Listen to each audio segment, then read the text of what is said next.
হাই friends, মই কৃষ্ণমণি ডেকাই পুনৰ এটি নতুন ভিডিঅ'লৈ কেডি সলিউশ্যন মাষ্টাৰ চেনেলটোলৈ সকলোকে স্বাগতম জনাইছোঁ।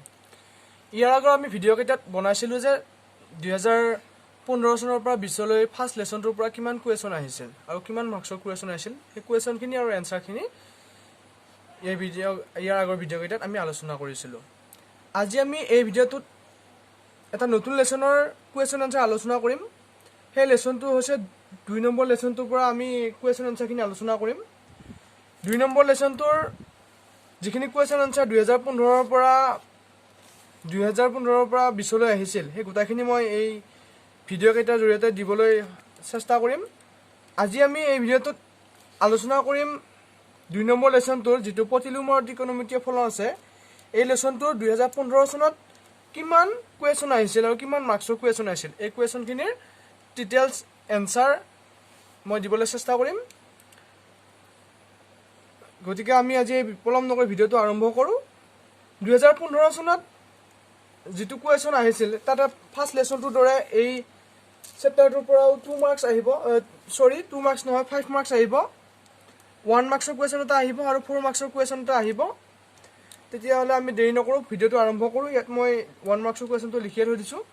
1 মাৰ্কছৰ কুৱেশ্যনটো ইয়াত আহিছে sin inverse x sin 28 পাই ডিভাইডেড বাই 5ৰ মুখ্যমান উলিওৱা। আমাক ইয়াক মুখ্যমান উলিয়াব দিছে, ইয়াত আছে 1 মাৰ্কছ। চোৱা আমি কেনেদৰে কৰিম। Given sin inverse sin 28 pi by 5, এইটো আমি কেনেকৈ কৰিম। sin inverse sin আমি কৰিম পাই মাইনাছ 28 পাই বাই 5, তেতিয়াহ'লে কি হ'ব sin inverse sin 2 pi by 5। 2 pi by 5 কেনেকৈ হ'ল তোমালোকে গম পাইছা হয়তো। এইটো এনেদৰে লসাগু গসাগু লৈ কৰা হৈছে। 5 পাই মাইনাছ 28 পাই হ'ল তেতিয়াহ'লে 2 পাই ডিভাইডেড বাই 5 হৈ থাকিল হয়। গতিকে ইয়াত sin ইনভাৰ্ছ আৰু sin কেঞ্চেল হ'ল, হোৱাৰ লগে লগে কিমান থাকিল 2 পাই বাই 5। এইটোৱে হ'ল আমাৰ মুখ্যমান। আমাক যি উলিয়াব দিছিল sin inverse sin 28 pi by 5ৰ মুখ্যমান হ'ব 2 পাই বাই 5। অ'কে, এতিয়া যিটো 4 নম্বৰীয়া কুৱেশ্যন আহিছিল, এই 4 নম্বৰীয়া কুৱেশ্যনটো ইয়াত মই লিখি দিছোঁ। 4 মাৰ্কছৰ এটা কুৱেশ্যন আহিছিল। যদি tan inverse root over 1 plus x square minus 1 minus x square divided by 1 plus x square root over 1 plus x square plus 1 minus root over x square equal to alpha. তেন্তে আমাক কি বুলি প্ৰমাণ কৰিব দিছে তোমালোকে গম পাইছা নে? আমাক প্ৰমাণ কৰিব দিছে তেন্তে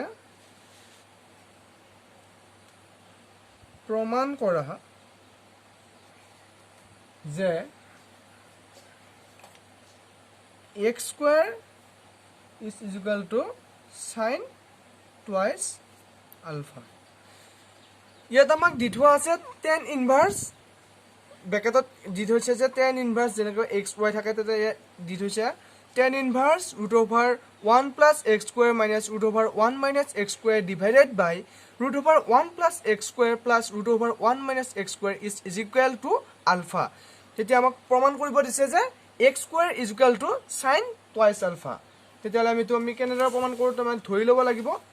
মই এটা ফুল পাত এটা লৈ লৈছোঁ, ইয়াত কৰিলে ভালদৰে বুজি পাবা। এতিয়া চোৱা solution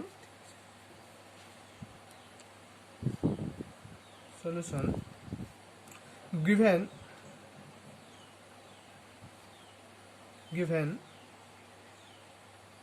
tan inverse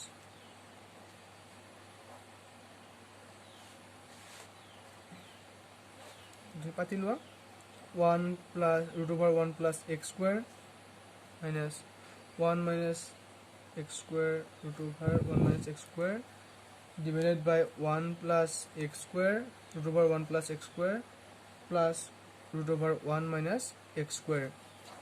This is equal to alpha. এতিয়া আমাক কি বুলি প্ৰমাণ কৰিব দিছিল দেখুৱা যে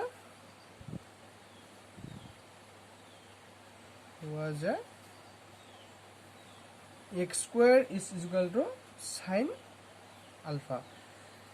এনেকুৱাকৈ তোমালোকে কৰি ল'বা যে চোৱা আমি কি কৰিম লেট আমি ধৰি ল'ম x square is equal to cos twice theta.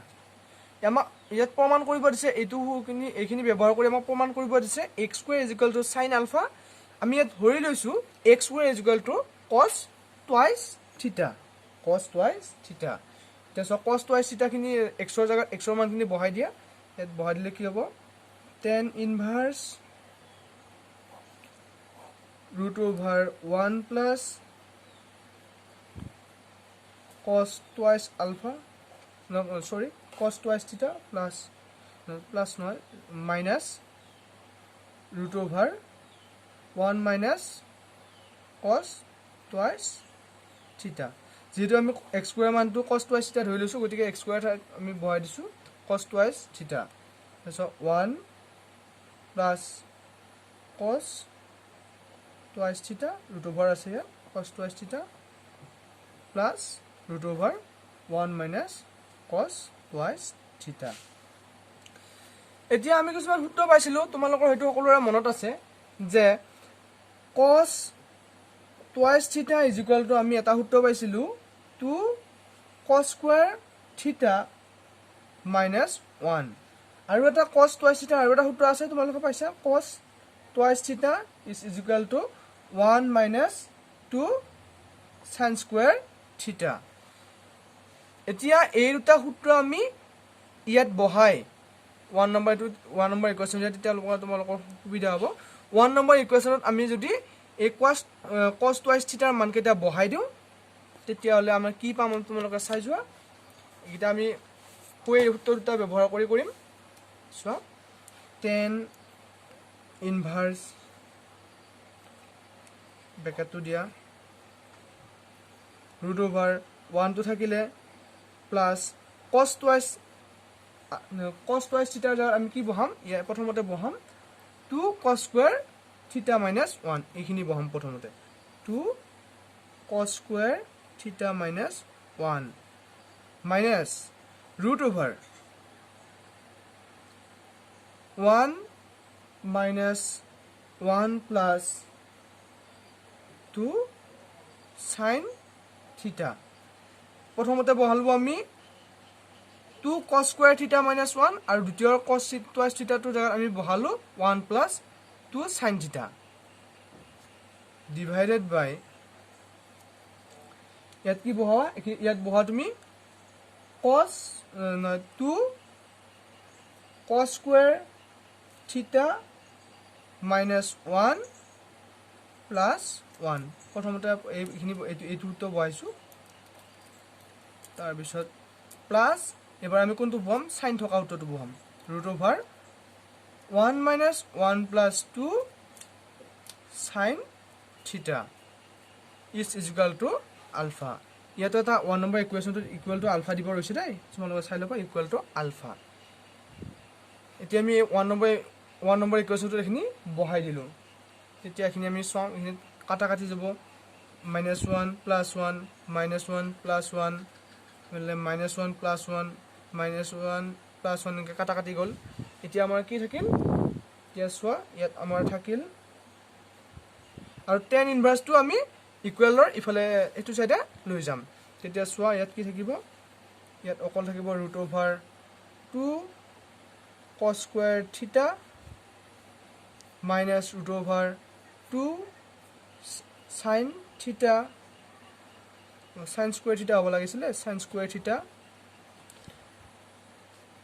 divided by 2 cos square theta root over 2 cos square theta plus root over 2 sin square theta is equal to tan alpha. ইফালে tan ইনভাৰ্সটো ইফালৰ পৰা আমি left hand সাইডত নিয়াৰ লগে লগে কি হ'ল tan ইনভাৰ্সটো tan লৈ কনভাৰ্ট হ'ল এতিয়া চোৱা ইয়াৰ পৰা আমাৰ কমন আহিব তোমালোকে চোৱা কমন মানে ৰুট ওভাৰটো উঠাই দিলে কেনেকুৱা হ'ব কিছুমান যিগিলাকৰ বৰ্গমূল আছে সেইবিলাকৰ ৰুট ওভাৰটো উঠাই দিলে কি হ'ব cos alpha root 2 minus sin alpha root 2 divided by cos alpha root 2 plus sin alpha root 2 is equal to tan inverse alpha. जब मैं फिर सोआ tan inverse alpha. এতিয়া কিন্তু তোমালোকে মন কৰা ইয়াৰ পৰা আমি কি কমন ল'ব পাৰিম ইয়াৰ পৰা আমি cos টো কমন ল'ব পাৰিম তে cos টো যদি ইয়াৰ পৰা আমি কমন লওঁ তেতিয়া হলে কি হ'ব this implies cos টো কমন ল'লে কি হ'ব সো আমি এনেকুৱা কৰিব নোৱাৰিম জানো tan alpha টো থাকিল এতিয়া হলে আমি cos alpha cos theta by cos theta whole bracket 1 minus tan theta 1 plus tan theta is equal to tan alpha এটা তোমালোকে ভাবিব পাৰা 1 minus tan theta টো কোৰ পৰা আহিল তোমালোকে ইয়াত চোৱা ইয়াৰ পৰা যদি আৰু ইয়াত এটা কথা চোৱা √2 গোটাকেইটাতে আছে গতিকে √2 গোটাকেইটা থকাৰ বাবে √2 কেনসেল হৈ যাব গতিকে আমাৰ কি থাকিব যায় cos theta minus sin theta cos theta plus sin theta থাকিব গতিকে আমি ইয়াৰ পৰা কি কমন ল'ব পাৰো ইয়াৰ পৰা আমি পুৰা cos টো কমন ল'ব পাৰো cos টো ইয়াৰ পৰা যদি কমন লওঁ ইয়াত কি থাকিব 1 থাকিব আৰু ইয়াৰ sin ৰ পৰা যদি আমি cos টো কমন লওঁ তেতিয়া হলে কি থাকিব ইয়াত tan alpha থাকিব সৰি দে tan alpha ন tan theta থাকিব এতিয়া চোৱা আকৌ আমি tan তো আমি আকৌ ৰাইট হ্যান্ড সাইডলৈ লৈ আহিম তেতিয়া হলে cos theta by cos theta মানে 1 গতিকে tan তো ইফালে আহাৰ লগে লগে tan ইনভার্স হল লগতে tan ইনভার্স হল 1 plus tan alpha sorry 1 plus নহয় 1 minus tan alpha 1 plus tan alpha is equal to এতিয়া ইফালে কি থাকিব অকল alpha থাকিব গতিকে তোমালোকে সূত্ৰ পাইছা যে 1 minus tan theta মানে কিমান 1 minus tan theta মানে তোমালোকে সূত্ৰ পাইছা সেই সূত্ৰটো হল 1 minus tan alpha ৰ যিটো সূত্ৰ সেই সূত্ৰটো হল tan pi by 4 minus tan theta হয় না এতিয়া চোৱা tan inverse 1 minus tan theta সূত্ৰটো মানে তুমি ইয়াত লিখি দিয়া tan pi by 4 minus tan theta divided by 1 plus tan pi by 4 tan theta is equal to alpha so এতিয়া আমি কি লিখিব পাৰো এই গুটাই tan pi by 4 minus tan theta 1 plus tan pi by 4 tan theta এটা সূত্ৰ এটা আছিল কি সূত্ৰ আছিল তোমালোকে নিশ্চয় জানা যে tan inverse to tan inverse হৈ থাকিল গতিকে এইখিনি সূত্ৰটো কেনেকুৱা আছিল tan pi by 4 minus alpha নহয় sorry theta is equal to alpha এইখিনি মানে হল tan pi by 4 minus alpha that's what tan inverse tan কাটা কাটি গল এটা কি থাকিল গৈ pi by 4 minus theta is equal to alpha itu আমি equation number 2 দিম again ইয়াত আমি ধৰি লৈছিলো তোমালোকে চোৱা ইয়াত আমি কি ধৰি লৈছিলো ইয়াত ধৰি লৈছিলো যে x square is equal to cos twice alpha এতিয়া চোৱা আমি থিটাৰ মানটো কেনেকৈ উলাম cos twice theta is equal to x square আমি প্ৰথমতে ধৰি লৈছিলো x square is equal to cos twice theta এতিয়া তোমালোকে চোৱা এই থিটাৰ মানটো যদি উলা ইফালে যদি থিটা তো অকলে ৰাখো তেতিয়া হলে 1/2 cos inverse এক্স স্কুৱেৰ হ'ব।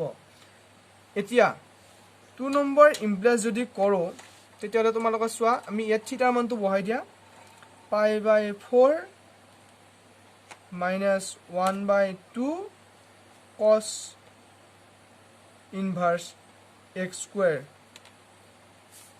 is equal to alpha। এতিয়া তোমালোকে ইফালে ইফালে কনভাৰ্ট কৰা π/4 টো π/4 হৈ থাকিল, আলফাটো ইফালে আনা, ইফালে প্লাস হৈ আছিল ইফালে মাইনাস আলফা হ'ব, is equal to ইফালে মাইনাস হৈ আছিল 1/2 cos ইনভাৰ্স এক্স স্কুৱেৰ হৈ গ'ল। এতিয়া চোৱা দুইফালে 2ৰে পূৰণ কৰা, দুইফালে 2ৰে পূৰণ কৰা, পূৰণ কৰিলে কি হ'ব π/4 minus alpha is equal to 2ৰে পূৰণ কৰিলে 2 কেনসেল হ'ব, হোৱাৰ লগে লগে cos ইনভাৰ্স এক্স স্কুৱেৰ। তাৰপিছত খিনি চোৱা cos ইনভাৰ্স এক্স স্কুৱেৰ হ'লগৈ। চোৱা π/2 minus twice alpha is equal to cos inverse x square। তোমালোকে চোৱা আকৌ তোমালোকে ইয়াত ভাবিবা যে ইয়াত কেনেকৈ হ'ল টুৱাইছ আলফা, এতিয়া তোমালোকে চালে গমে পাবা কেলকুলেশ্যন কৰিলে দুইবাৰ কাটা গ'ল, 4 টো তুলে π/2 থাকিল আৰু ইয়াত 2 টো পূৰণ হোৱাৰ লগে টুৱাইছ আলফা হ'ল। এতিয়া তোমালোকে চোৱা cos ইনভাৰ্স হৈ আছে, cos ইনভাৰ্সটো ইফালে আনা, তেতিয়াহ'লে কি হ'ব অকল cos হ'ব π/2 minus twice alpha is equal to x square। এতিয়া তোমালোকে পাই গলা, সূত্ৰ পাই গলা যে cos π/4 minus থিটা মানে কিমান, cos থিটা পাই গলা। এতিয়া চোৱা এইখিনি তোমালোকে কি লিখিব লাগিব, cos থিটা নহয় sin থিটা পাই গলা, sin twice alpha is equal to x square। এইটোৱে আমাক উলিয়াব দিছিল, দেখুৱাব দিছিল, হয় না? এই তোমালোকে ভাবিব পৰা ইয়াত কি সূত্ৰ খটুৱালে, ইয়াত একো ডাঙৰ সূত্ৰ খটুৱা নাই, ইয়াত এটা সূত্ৰ আছিল যে cos π/2 minus থিটা is equal to sin থিটা। এই সূত্ৰটো প্ৰয়োগ কৰা হৈছে ইয়াত, এই সূত্ৰটো প্ৰয়োগ কৰা হৈছে এইখিনিত, কৰাৰ বাবে ইয়াত থিটা হিচাপে কি আছে টুৱাইছ হেৰি আছে, টুৱাইছ আলফা আছে, গতিকে ইয়াত টুৱাইছ আলফা দি দিছোঁ। অ'কে, বাকী এনে ইয়াৰ আগৰ ভিডিঅ'কেইটাতো ফাৰ্ষ্ট লেচনটোৰ যিকেইটা 4 মাৰ্কছৰ কুৱেশ্যন আছিল তাত অৰটো আছিল, এই কুৱেশ্যন পেপাৰখনতো আছে, ছেকেণ্ড লেচনটোৰ কুৱেশ্যন পেপাৰখনতো আছে, কিন্তু 2015 চনত এই দুটাই কুৱেশ্যন আহিছিল, 4 মাৰ্কছৰ কুৱেশ্যনটোত অৰ অহা নাই। গতিকে তোমালোকে প্ৰায় মই আশা কৰোঁ তোমালোকে এই ভিডিঅ'টো বুজি পাইছা, কিবা যদি ভুল হৈছে তোমালোকে কমেণ্টত জনাবা। আৰু তোমালোকে ভাবিব পাৰা যে এই কুৱেশ্যনটো ইমান দীঘল হৈছে, 4 মাৰ্কছৰ কুৱেশ্যনটো ইমান দীঘল হৈছে, ইয়াৰ এনচাৰটো তোমালোকে ভাবিব পাৰা ইয়াত 1.5 পেজ লাগি গৈছে, কিন্তু 1.5 পেজ নালাগে। মই ইয়াত ভিডিঅ'টো অলপ ভালকৈ হ'বৰ কাৰণে ধৰ চিনি নাপাব আখৰকেইটা ডাঙৰ ডাঙৰকৈ লিখিছোঁ, তোমালোকে অলপ সৰু সৰুকৈ লিখিলে মোটামুটি এটা পেজত হৈ যাব। মোৰ ইয়াত 1.5 পেজ লাগিছে, গতিকে আশা কৰোঁ সকলোৱে ভিডিঅ'টো ভালে পাইছা। যদি ভিডিঅ'টো ভাল লাগিল তেনেহ'লে লাইক কৰিবা, ভিডিঅ'টো শ্বেয়াৰ কৰিবা, আৰু যদি কোনোবা নতুন ফ্ৰেণ্ডে মোৰ ভিডিঅ'টো চাই আছা তেনেহ'লে এই চেনেলটো ছাবস্ক্ৰাইব কৰি থবা। আজিলৈ ইমানে, ধন্যবাদ।